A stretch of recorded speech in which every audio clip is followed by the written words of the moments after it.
मी इथं आलोय शेतकऱ्याचा पुत्र, शेतकऱ्याचा मुलगा.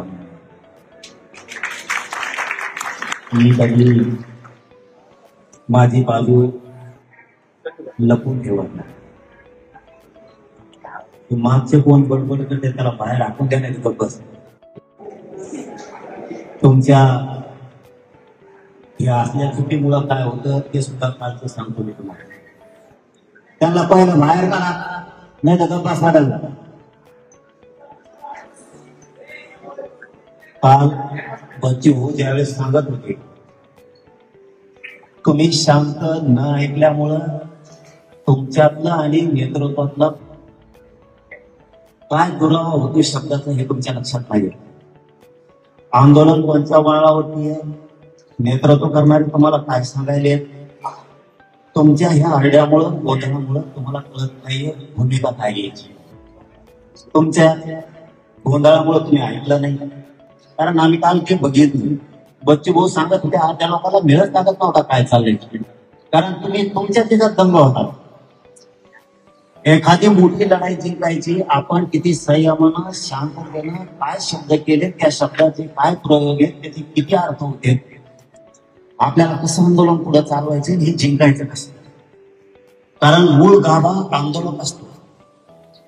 कुठल्याही आंदोलनाचा मूळ गाभा आंदोलक असतो. आणि ज्यावेळेस इकडून एखादा शब्द जातो त्यावेळेस त्यांनी जर तिकडं तो समजून घेतला तर आपल्याला भूमिका कळते. उदाहरण म्हणून सांगतो, याला जोडू नका इकडे तिकडे. मुंबईत आम्ही लाखांना गेलो, पोरं शांत ऐकत होते काय विषय,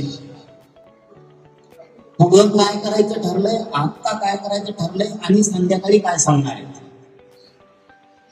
नंतरच्या वेळेत ते कुंकड जात होते, त्यांना माहिती तुम्ही पण बघितलं. त्यामुळे आंदोलनाचा मेन गाभा आंदोलक असतं हे कोणी विसरू नका. नसता नेतृत्वाचा काही उपयोग होत नाही. त्याची तळमळ, त्यांनी केलेले कष्ट वायाला गेले. आपण जे दृष्टिकोन घेऊन राज्यातून तुम्ही इथपर्यंत आला ते साध्य झालं पाहिजे. त्याच्यासाठी व्यवस्थित ठेवून लक्ष ठेवून आपण ऐकलं पाहिजे. काय काय येतंय, माहिती काय काय.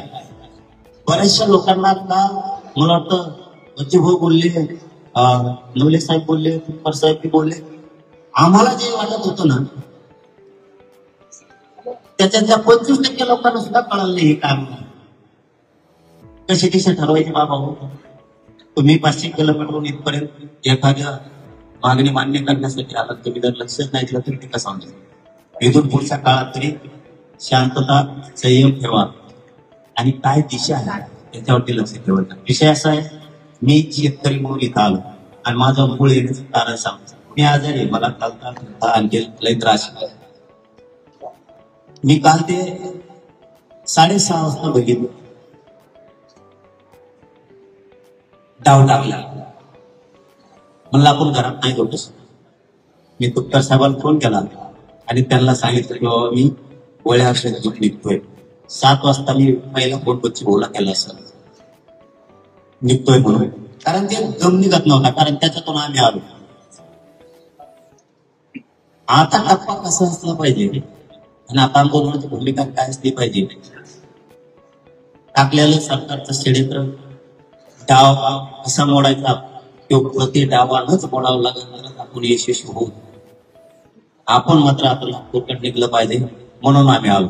आम्हाला तुमचं मुंबईत ठरलेलं माहित नाही, बैठक ठरली का काय याचा नाही आणि त्याच्यात मी पडणार पण.